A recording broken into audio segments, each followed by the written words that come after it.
दिल्ली में पाकिस्तान टीवी दिखा सकते हैं? दिल्ली भारत का हिस्सा है, कश्मीर भी भारत का हिस्सा है ना, तो वहां पाकिस्तान टीवी कैसे चलाते थे? जिन्ना वाले नोट पाकिस्तान में कैसे चलते हैं? यहाँ तो गांधी जी वाले नोट चलते हैं। हम जो नोट इस्तेमाल करते हैं उसमें गांधी जी की तस्वीर बनी है। पाकिस्तान में, कश्मीर में जो नोट चलते थे उसमें जिन्ना की फोटो है।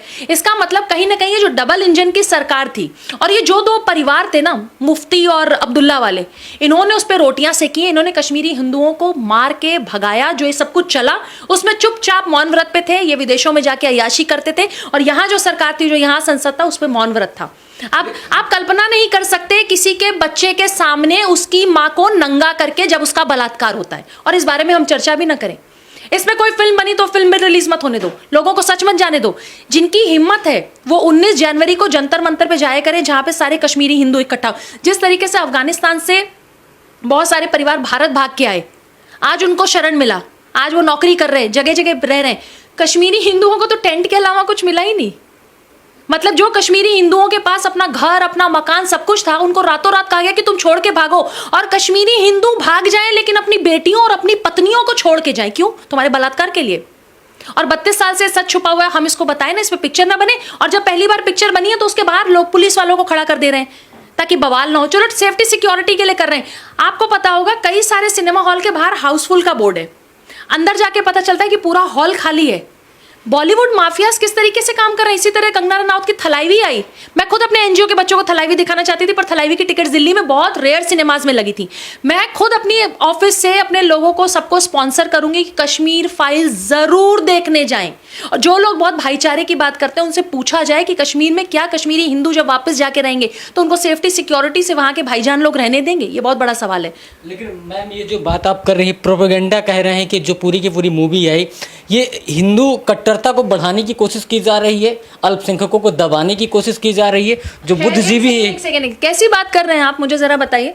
देश की आज़ादी के समय इस देश में 7 करोड़ मुसलमान थे। आज हमारे पास 30 करोड़ मुसलमान हैं। बहुत सारे मुसलमान बच्चों को मैं खुद पढ़ाती हूँ, लिखाती हूँ, बहुत सारे बच्चों को मैं स्पॉन्सर करती हूँ। मुझे बताइए कि जो एक आबादी है वो बढ़ रही है, खा रही है, पी रही है, वो हिजाब पहने न पहने, वो मस्जिद जाए न जाए, वो पूजा करे, उसकी मर्जी। हमारे देश में हर मुसलमान स्वतंत्र है, उसको जो पढ़ना है, हिंदी पढ़ना है, उर्दू पढ़ना है, अंग्रेजी पढ़ना है। लेकिन क्या कोई मार के भगा रहा है उनको? मार के तो अफगानिस्तान में भगाया ना। अफगानिस्तान से लोग भाग के आए ना, यहाँ पे तालिबानियों की बर्बरता से भाग के आए ना। तो कश्मीर से जब कश्मीरी हिंदुओं को मार के भगाया, और ये बिट्टा कराटे और जो लोग भी हैं, ये इंटरव्यू देते हैं, बड़े बड़े इंटरव्यू चलते हैं जिसपे खुलेआम कहते हैं कि हाँ, मैंने इतने कश्मीरी हिंदुओं को मारा, स्थानीय लोगों ने मेरी मदद की। जो गुनहगार है वो कई साल तक जेल नहीं जाता है, वो बलात्कार करता है, वो लड़कियों के कपड़े नोचता है, उनके अंग नोचता है, बलात्कार करने के बाद उनको जिंदा आरी पे काट देता है, छोटे छोटे बच्चों को लाइन में खड़ा करके गोली मार दी जाती है। चर्चा ना हो इस बारे में। तुम्हें बलात्कार करने में शर्म नहीं आई, तुम्हें लोगों को मार के भगाने में शर्म नहीं आई, हम इस बारे में बात कर रहे हैं तो उसमें शर्म आनी चाहिए हमें। इसको हम सेक्युलर कहते हैं। ये सेक्युलर की डेफिनेशन है कि आप एक वर्ग को सर पे चढ़ा लीजिए और एक वर्ग को बलात्कार करके मारते जाइए, पर उस बारे में चर्चा मत करिए। क्यों? ये देश हिंदुओं का है, मुसलमानों का है, सिखों का, ईसाइयों का है, तो चारों लोग अपनी मर्जी से रहेंगे। चारों लोगों की, कोई किसी को भगा नहीं सकता, कोई, ना हिंदू मुसलमान को, ना मुसलमान हिंदू को। तो जब कश्मीरी हिंदू 5 लाख भगाए गए तो उस बारे में बात क्यों नहीं होती? जब छोटी छोटी बच्चियों को बंगाल में रोहिंग्या मुसलमान बलात्कार के लिए ले जाते तो क्यों नहीं चर्चा होती? सिर्फ कश्मीर की बात नहीं है, यही बंगाल सीए का जो प्रोटेस्ट था, जो दिल्ली में हमने देखा, वो एक छोटा सा हिस्सा है जो कश्मीर में हुआ, वो एक छोटा सा हिस्सा है जो अफगानिस्तान में हुआ। आप अगर अभी भी आवाज नहीं उठाएंगे तो यकीन मानिए, जो कश्मीर में हुआ, जो बंगाल में हुआ, जो पीएफआई पूरे देश में कर रहा है, जो आतंकी संगठन पूरे देश में कर रहा है, ये पूरे देश में हर राज्य में होगा। मैं लास्ट और आखिरी सवाल पूछता। प्रधानमंत्री ने इसका खुद प्रमोशन किया, प्रधानमंत्री प्रमोशन नहीं कहेंगे, उन्होंने चर्चा की। इसके बाद ये मूवी और रातों रात वायरल हो रही है। एक सेकंड, प्रधानमंत्री ने इसका प्रमोशन, जो आपने कहा, प्रधानमंत्री ने इसका प्रमोशन नहीं किया, प्रमोशन है, चर्चा की। इसका प्रमोशन कर रहे हैं। हम सिर्फ ये कह रहे हैं कि जो 32 साल पहले गिरजा टिक्कू के साथ हुआ, लेट द वर्ल्ड नो, दुनिया को जानने दीजिए कि गिरजा टिक्कू कौन थी। पता चलने दीजिए कि एक 23 साल की टीचर थी जो अपनी सैलरी लेने गई थी और उसका बलात्कार करने के बाद उसके पड़ोसी ने ही उसको जिंदा आरियों पे काट दिया। क्यों नहीं बात करें इस बारे में? हम दूरदर्शन के वो अधिकारी के बारे में क्यों नहीं बात करें कि जो अपने ऑफिस से आ रहे थे और उनको काट के उनके बॉडी को फेंक दिया गया और जानवरों के बीच में खिला दिया? इस बारे में क्यों नहीं बात करें? पति के खून से सने हुए चावल को महिलाओं को कश्मीर में खिलाया गया। नहीं खाओगे तो तुम्हारे बच्चों को मार देंगे, नहीं खाओगे तो तुम्हारे कपड़े नोच लेंगे, नहीं खाओगे तो बलात्कार कर देंगे। इस पर चर्चा ना हो। हम इसको सेक्युलरिटी कहते हैं। ये सेक्युलर के, हम डेमोक्रेटिक कंट्री में रहते हैं जहां सबको अधिकार है। 23 साल से टेंट में रहते हैं कश्मीरी पंडित, वहां के करोड़ों की अपनी संपत्ति छोड़ के दिल्ली में और जगह जगह 1 BHK 2 BHK में रह रहे हैं।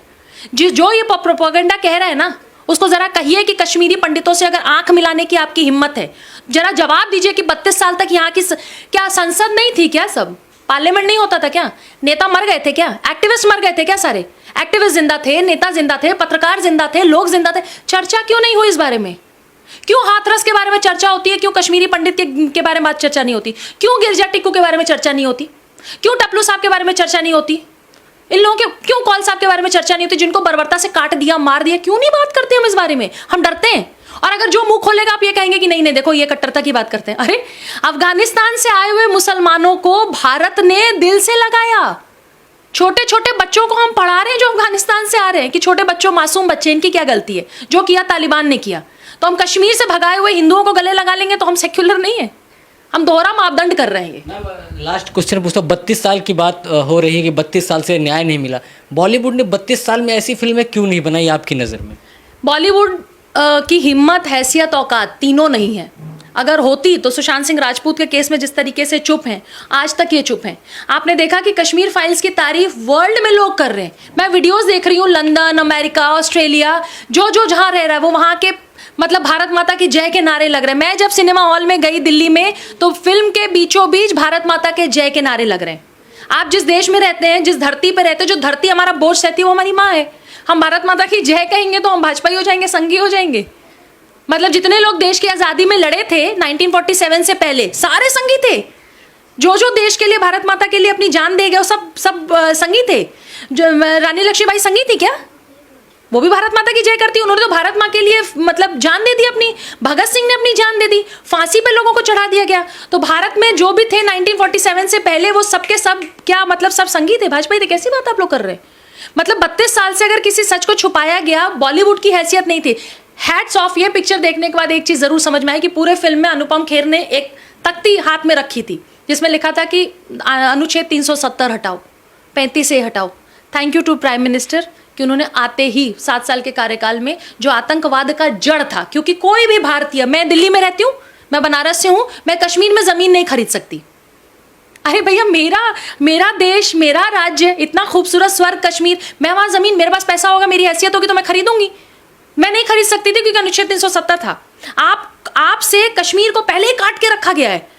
Thank you to prime minister जिन्होंने अनुच्छेद 370 हटाया और दिल्ली से लेके, कश्मीर से लेके और वहां तक के सारी चीजों को एक साथ जोड़ा। अब वो हमारा अभिन्न अंग है, हमेशा रहेगा। जिसको भी ये गलतफहमी है कश्मीर के बारे में, वो अब जवाब युवा खुद देंगे। और बदलता हुआ भारत आपको 2014 के बाद दिख रहा है, नहीं जिसको दिख रहा होगा वो सिनेमा हॉल्स में चला जाए, उसको बदलता हुआ भारत दिखेगा। इस समय हिजाब की बड़ी चर्चा हो रही है, हिजाब पे चर्चा हो रही है, कश्मीरी पंडितों पर चर्चा नहीं हो रही। अगर फारूक अब्दुल्ला की बात करें, उनके बेटे उमर अब्दुल्ला, वो कह रहे हैं कि हिजाब गलत तरीके से हटाया जा रहा। महबूबा मुफ्ती हैं, ओवैसी सब कश्मीर फाइल्स में नहीं बोल रहे। अब्दुल्ला और महबूबा मुफ्ती जैसे परिवारों ने तो रोटियां सेकी हैं कश्मीर में।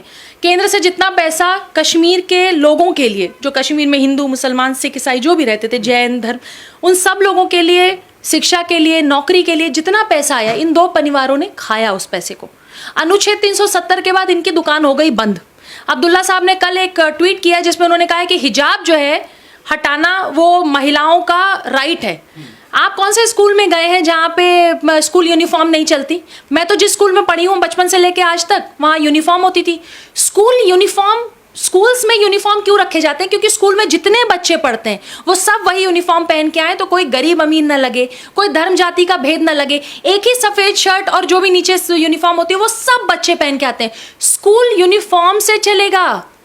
आप आज कह दीजिए कि स्कूल में आप हिजाब पहन के आइए, कल कह दीजिए बुर्का पहन के आइए। हिंदू बच्चे कहेंगे जी मैं तो राम नामी दुपट्टा पहन के जाऊंगा। सिख बच्चे कहेंगे कि मैं अपने वेशभूषा में आऊंगा। ईसाई कहेंगे मैं तो अपनी वेशभूषा में। तो यूनिफॉर्म का क्या मतलब रहा? तो यूनिफॉर्म हटा देना, भारत सरकार पूरे देश भर से यूनिफॉर्म हटा दे और कह दे कि तुम अपने अपने धर्म का प्रचार करो स्कूलों में। स्कूल धर्म का प्रचार के लिए, क्या धर्म का प्रचार करना तो मंदिर जाइए, मस्जिद जाइए। गुरुद्वारे जाइए, चर्च जाइए, स्कूल सिर्फ पढ़ने आइए, राजनीति मत करिए। और हिजाब से और किसी भी ऐसे चीज़ों से वुमेन राइट्स की बात मत करिए। अब्दुल्ला साहब की हिम्मत हैसियत नहीं थी कि जब तालिबानी जो है अफगानिस्तान में काटते मारते तब वहाँ नहीं बोलते, तब उन मुसलमान बच्चियों को जब काट दिया जाता है, मार दिया जाता है, तब वहाँ बोलने नहीं आते। ये वो लोग हैं जिन्होंने अनुच्छेद 370 के अंडर में पूरे कश्मीर का पैसा खाया है। ये वो लोग हैं जो 5 लाख कश्मीरी हिंदुओं को भगाने का श्रेय जिनको जाता है। ये डबल इंजन की सरकार जो वहाँ थी, इन्होंने उनको भगाया है। मैं तो कहती हूँ कि इनकी प्रॉपर्टी सीज करनी चाहिए। इन्होंने जितना जनता का पैसा खाया वो सारी प्रॉपर्टी सीज हो और 5 लाख हिंदुओं में बांट दी जाए प्रॉपर्टी, क्योंकि हिंदुओं की प्रॉपर्टी तो ये जिहादी लेके बैठे हुए हैं वहां पे। बागान किसी और के, जमीन किसी और का, घर किसी और का, रह कोई और रहा है। मतलब पेपरों पे नाम बाप दादाओं का है, रह कोई और रहा है। कैसे भाई? केंद्र सरकार से भी कहूंगी कि ये कश्मीर फाइल्स आने के बाद ये अच्छा समय है जब आप वहां पे जो कश्मीरी हिंदुओं हैं आप उनको बसाइए, उनकी प्रॉपर्टीज, जिसका जो अधिकार है उसको दीजिए ना। जिसने जिस आंगन में अपने पिता के साथ, अपनी माँ के साथ वो खिड़की, वो आंगन, वो घर, आप उनका वापस करिए, तब मानेंगे कि हाँ, मतलब हमें उम्मीदें भी है। देखिए, हमें उम्मीदें भी हैं सेंट्रल गवर्नमेंट से।